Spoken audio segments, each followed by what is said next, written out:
real good day. There were blackberries blooming in the red dirt clay, and the smell of jasmine floating through the pines. I bet he knew right then we'd love our chicken fried, and sweet tea to wash it down when God made the South. He put grits and gravy in our blood. He put Welcome to Coastal Connection. Embrace the power. We got our brother man, Alex Miller back on. We're about to rock it. We're down here at the Rack Studios down here in Tampa, Florida. I was at the Metro Diner today. I was getting me some good grub. They make the best salad. So if you're ever in the Tampa area, stop at Metro Diner and get you something to eat, because that's how I grub before I come out here and hang out with the show. Alex, my man, how are you doing? Well, Vince, I'm doing mighty fine. Good to be with y'all today. Hey, man, I know you've been on the road.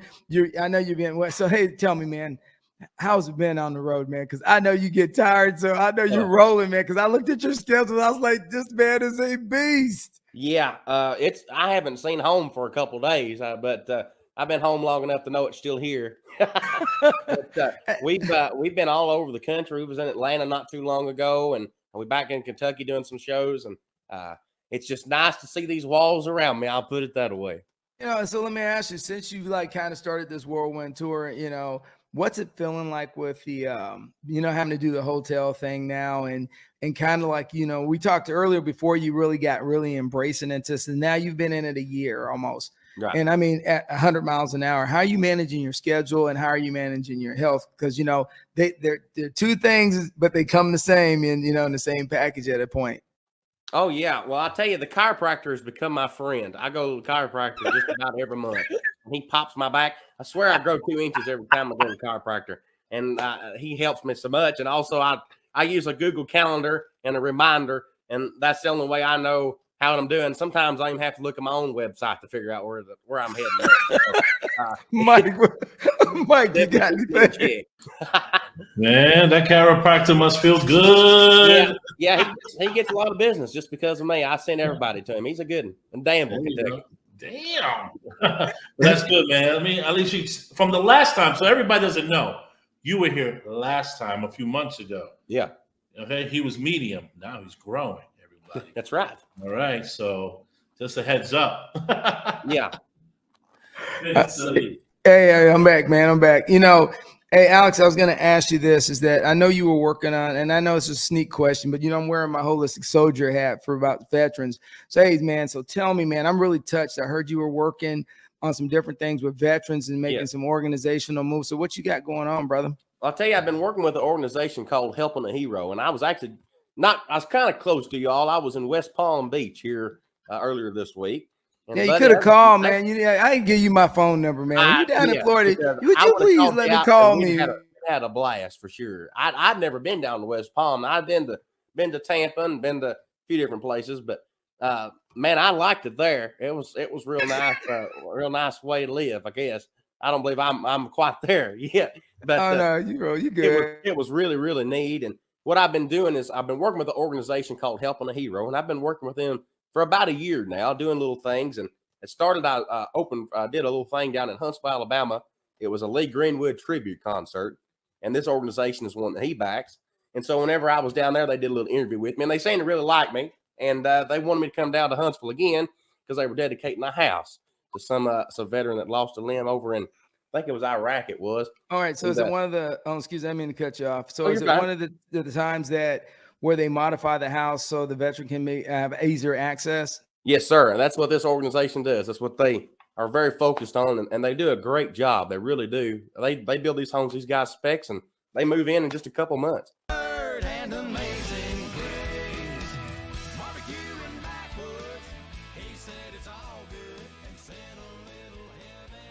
So did you have a chance to talk to some of those veterans while you're there, and kind of, I mean, because you're from the South, man, and it's a normal thing for everybody to serve in the military. I did 30. So when you're there, when you're talking to them, how's it surreal, when you're talking to a veteran that's, saying, hey, I've been to combat and I've lost this, but I still love my country. It makes me respect the military and all that they do so much more. Those guys are some of the most giving people I've ever met in my life.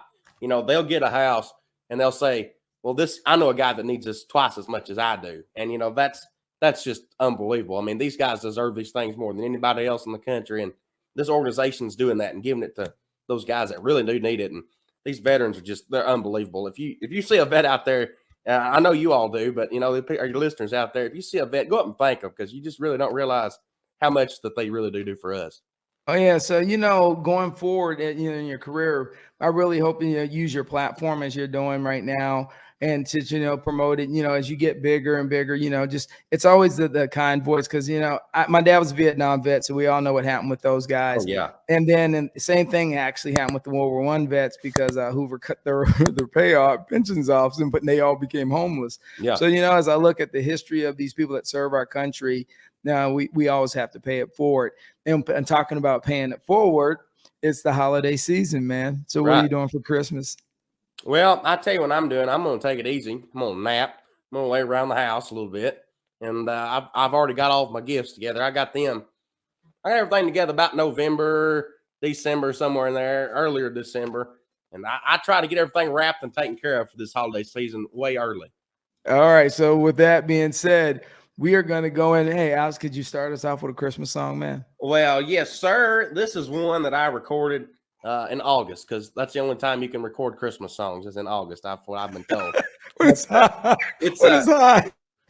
just how it goes, seems like. And I'm very, very proud of this one. Two guys wrote this, Aaron Wilburn and Jerry Sally. Jerry's one of my closest friends, and I hope y'all enjoy listening here today. We get the question, what's Christmas all about? And this song just flat out tells you. Here we go.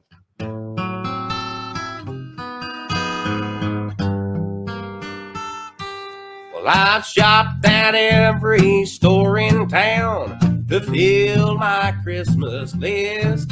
Lord, I would lay awake nights wondering, is there any one I've missed? Well, I've stood in line just to buy gifts I can't afford. Spent all I've got, but so what? That's what Christmas is for. That's what Christmas is for. That's what Christmas is for. Family and friends acting like kids. That's what Christmas is for. Well, it's Christmas Eve around the tree. Excitement's in the air. Lord, my mama brought an apple pie for all of us to share. And that chocolate fudge, boys, it's looking mighty good. I think I'll have some more. Oh, I might gain weight, but pass me that plate. That's what Christmas is for. That's what Christmas is for. That's what Christmas is for. Family and friends acting like kids. That's what Christmas is for. Now it's time to put the kids in bed, but before it gets too late, let's take one moment to remember why we celebrate.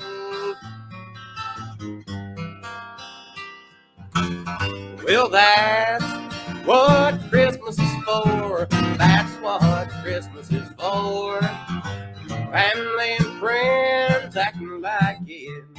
That's what Christmas is for. Family and friends acting like kids. That's what Christmas is for.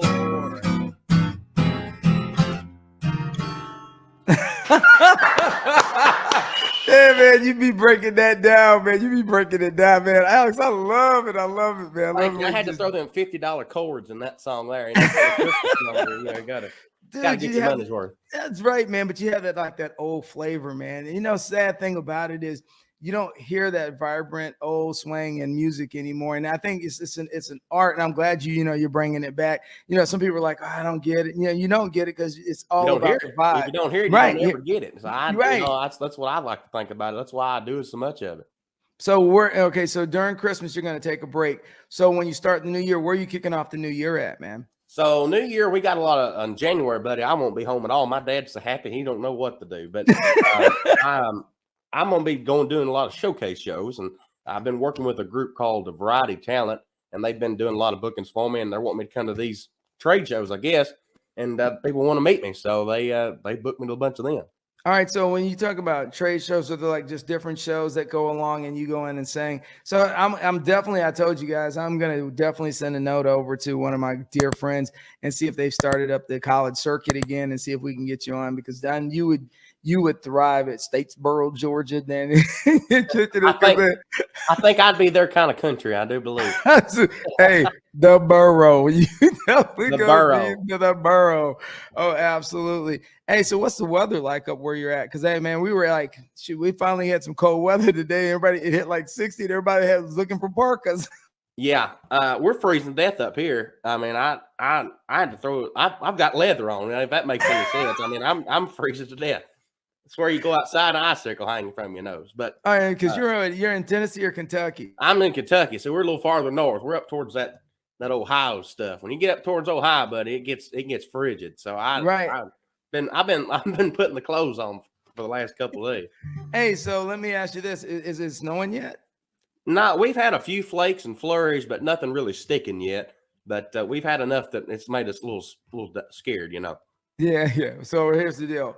All right, we're gonna wait to the end of the show before you can sing "God Loves the South," because that's like my jam.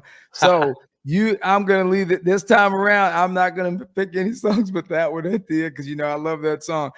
Give me one of your best ones that you got on your album now, that the one that you feel in your heart right now. If you could belt something out, man, I'm all ears. What about you, Mike? What do you think, Mike? I think so. I want to see what you're doing on that tour, man. How you rocking that house, man? Come on, Mr. Miller. I'll give you a little taste of something here. Ooh. Yeah, this is one off my last record, and this is one that folks seem to really be liking because it's kind of funny. And I write a lot of funny stuff. As y'all pick up, I like to have a little fun. And this is one that I had the idea for when I was in about 7th grade. And I won't even give you the reason why I come up with it, because the title is "Girls Must Be Clumsy Because They're Falling for Me." Hope y'all here. Well, I know that I ain't ugly, but I never thought that I was what girls considered, Lord, a drop-dead gorgeous guy. I'm right here in the middle, where a lot of fellas stand. But as of lately, I've been in high demand. Well, I guess girls must be clumsy 'cause they're falling for me. I know it ain't the money, 'cause I'm broke as I can be. Now, boys, I ain't complaining about my opportunities. The girls must be clumsy 'cause they're falling for me. Well, the prettier they are, or they seem to fumble around, just looking for a way to get me to settle down. Well, maybe they just can't resist this Garrett County charm. Or is there another reason why they end up in my arms? Well, I guess girls must be clumsy 'cause they're falling for me. I know it ain't the money, 'cause I'm broke as I can be. Now, boys, I ain't complaining about my opportunities. The girls must be clumsy 'cause they're falling for me. Well, brunettes, blondes, or redheads, I think they're all the same. Oh, they're tripping up, tumbling down, they're chasing my last name. Well, I guess girls must be clumsy 'cause they're falling for me. I know it ain't the money, 'cause I'm broke as I can be. Now, boys, ain't complaining about my opportunities. The girls must be clumsy 'cause they're falling for me. Sometimes I wish they'd find somebody else and let me be. No, not me. I guess girls must be clumsy 'cause they're falling for me. Oh, I love it, man. I love it. Hey, man. Yeah. Hey, no, wait. It is what it is, and we'll keep it rolling, brother. Amen to that. That's it. Hey, you know what? I love that song. Let me ask you a question, though. Yeah. You always talk about that you're lighthearted and that you put so much emphasis in having fun. So is it something that is just is homegrown and within your family, or is it like some inspiration like your grandfather or your dad or someone that you just realize, even when you see somebody with tough times in the family, because we all have them, and you just realize that they just, it's just they're charismatic about dealing with tough times, and they always have a smile on their face, and you're like, yo, man, the house is on fire. That's all right. We're all out here. Right. Material things, and they don't matter to me as much. There's some things I'm sentimental about, but there's a big picture to me, and so that's what's more important is like you said, a house can be replaced, things like that can be replaced, but people around you, your family and things, they can't. And if you always look at the bad side of things and what can go wrong, then you'll never. Here's the best advice, and some of the best advice my granddad ever gave me.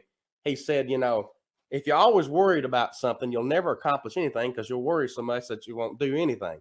So he always, encouraged me to just keep a positive attitude toward things, and it seems like that comes across. And I was just raised that way too. You might as well be happy even if you're upset. Yeah, as my grandmother used to always say, she's from Louisiana, and she used to always say, look, I remember she said, hey, I'm broke there and I can't get any broker. So, so why am I going I always said in school I was too broke to pay attention. So, so she's like, hey, so at this point we're as good where we're at. We're just gonna keep rolling and enjoy life, man. And there was a lot to that. She would find reasons to go fly kites and stuff, or just hang out and just do something, take your mind off what you're doing. So let me ask you a question on a serious note. Now that you've been at this a year and you've been on the road, you're going through the process of learning a lot of things about the business and a lot of things about, people around you. So what are some of the nuggets that you could probably provide somebody now that you've been at this a year and say, hey man, you surround yourself around this kind of people, or surround yourself and pay attention to certain things, because, Oprah Winfrey said many years ago, when you're your own entrepreneur and it's your business, that you need to write the checks. Amen. And you need to know exactly how things are playing out, because when like Billy Joel is the poster child, and I feel bad about this, that he allowed somebody else to manage all his money and everything, and everybody knows the story with Billy Joel, that his brother-in-law ended up, I think it was, and don't quote me, cited here, ended up kind of taking some of the money. So how are you handling all that right now, man? I was blessed. My family, my papaw. Now, this is my great granddad. They always said he was a good judge of character and a good judge of people. And usually, and everybody's this way, really. You can tell if someone's a nice person, if they're trustworthy. And there's some snakes in the grass, but I've been very fortunate to be surrounded by people that truly do believe in what I'm doing and what I'm capable of. And that's the most important thing to find. And some great advice is, you can't find people that around you say yes. You want to find people around you that say, well, maybe that's a good idea, but we need to do it this way. Because it seems like those kind of people are the people that will work hard and will try to make you better along with themselves. And the best advice I was ever given was, my dad told me this. He said, never take criticism from someone you wouldn't take advice from. And that's really true. Whoa, man, that's powerful. Yeah, and that's some of the best advice I've ever been given. And that was my dad. So I trust my dad. I trust my manager, and you got to have a little faith in people. I think some people think, well, I'll get a manager and tell them what to do. Well, no, you got a manager because you got a manager because you needed somebody to tell you what to do, and that's kind of the real meaning of having a manager and having people behind you to back you. I've always said I've had a really good team, and I really do. You can't. Mickey Mantle couldn't win a baseball game just by himself. He had to have other people out there on the field with him, and that's the truth. I have a good team, and that makes all the difference. Yeah, I mean, so you got to shape the battlefield. So how old are you now, man? I feel like I'm 91. I've got a cold so bad it ain't even funny today, but I'm 19. All right, so you're 19 years old, and you're up and coming star, and you're making a name for yourself, and so the parameters are changing. The battlefield is changing, and I hate to tell you, you're high value, bro. Well, thank you. And so how are you kind of managing, trying to have some normalcy when you go out, or when you're talking to anybody that you may want to date or anything? How are you keeping some normalcy? Oh, in you your talking life? relationship trouble? Hey man, I was being political, man. Why you go even? You just keeping it 100. You just go. I keep it flat and forward. You know, I try to make the most of every situation, and you know, it's hard for me to find time to go out with girls and do things. But you know, when I can, I do, and when I can't, sometimes things just happen. And you know, I go into it with a girl on that kind of. That's what I tell her. I say, you know, I'll try to plan something, and I'd love to go out and do something with you, but you also got to remember that music is my passion, my life at this point. You know, I'm sorry, but you know, that's the most important thing to me right now. You know, you might be at some point, but right now it's, you know, that's my career. That's how I'm making money. So that takes priority. Yeah, you're married to your music. Ain't nothing wrong with that, man. Stay married to your music, you'll never be broke. That's amen to that. And so, you know, as you shape your battlefield, and you know, and I already know how you're looking down the road at different things and shaping your life. You know, are you thinking on staying in Kentucky, or are you thinking about moving down to Key West and becoming the next, you know, Jimmy Buffett? Well, you know, that'd be great. It'd probably be West Palm Beach for me, but you my know, bad. I like Kentucky though. I really do. You know, every time I leave the state of Kentucky, I'm always glad to come back. And, you know, I feel like that's what home should really feel like. So I don't see myself moving anytime soon. I feel like I'll be getting a house at some point, but that's still a few years away. Yeah. So let me ask you a question. You're from Kentucky. Are you big into the Kentucky Derby and into the horse things? Because first time I went there, I was at Fort, the military base up there. Knox? And yeah, I was at Knox, right? I had to actually went through the training there many years ago.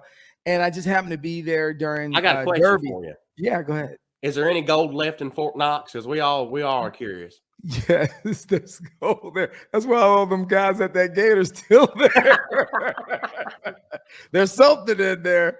There's something in there. But yeah, you know, that's a good one. I like that, bro. Yeah.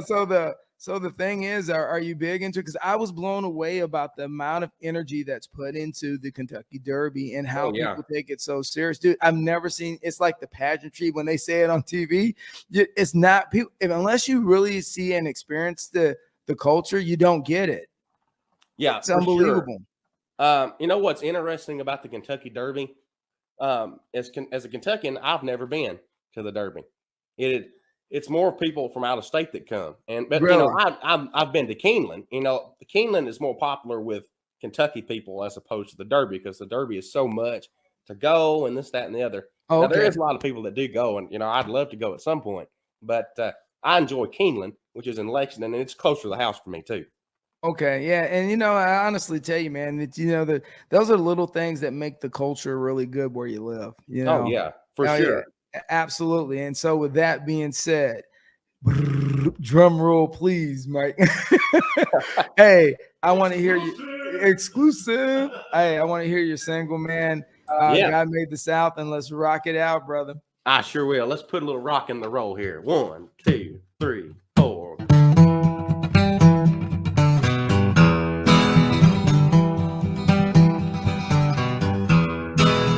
There's no doubt he had a real good day. There were blackberries blooming in the red dirt clay, and the smell of jasmine floating through the pines. I bet he knew right then we'd love our chicken fries and sweet tea to wash it down. When God made the South, he put grits and gravy in our blood. He put the Delta blues in the Mississippi mud. He put blazing in Sunday, so we said a spell. And he put the buckle in the Bible belt and a draw, y'all, we can't get out. When God made the South, in the beginning, Lord, he blessed this place. We got blue sweat shoes and amazing grace. Barbecue in backwoods, they said it's all good, and sent a little heaven down when God made the South. I was born one of the chosen few, and I can't help but thinking maybe somehow he knew that I'd be falling for an angel right here tonight under the moon.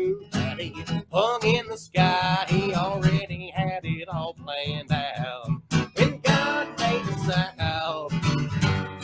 In the beginning, Lord, He blessed this place. We got free bird and amazing grace. Barbecue in backwoods, Lord, He said it was all good, and sent a little heaven down when God made the South.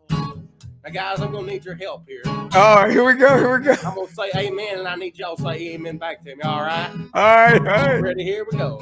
Can I get an amen? Amen. Yeah, that's right. Can I get an amen? Amen.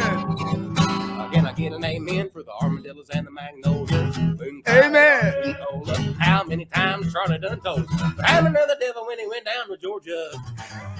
In the beginning, Lord, He blessed this place. We got college football and amazing grace. Barbecue in backwoods. He said it's all good. He sent a little heaven down. He sent a little heaven down. When God made the South. Oh, when God made the South.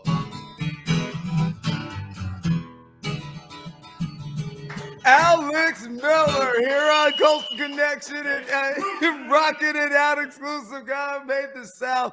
Alex, sir. that was on point, boy. Thank you so much. That's a fun one right there. Oh, hey, man. I love it, man. That was on point. Alex, it's been great having you on the show as always, man. You know, we rock it out and stay in touch.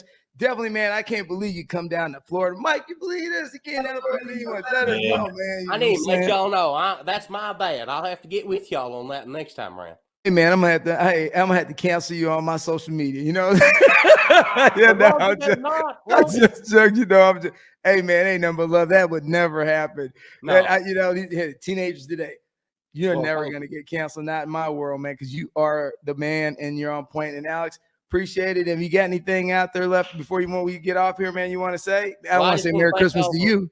For having me back, you know, I appreciate it, and we'll have to do this again sometime. We will, dude. You know, we're your team, man. We love having you, man. You tell the family Merry Christmas. Tell Martha, everybody, Merry Christmas, Happy New Year. Yeah. Be safe, and you know what, man, just enjoy what you're doing because I'm watching you, man.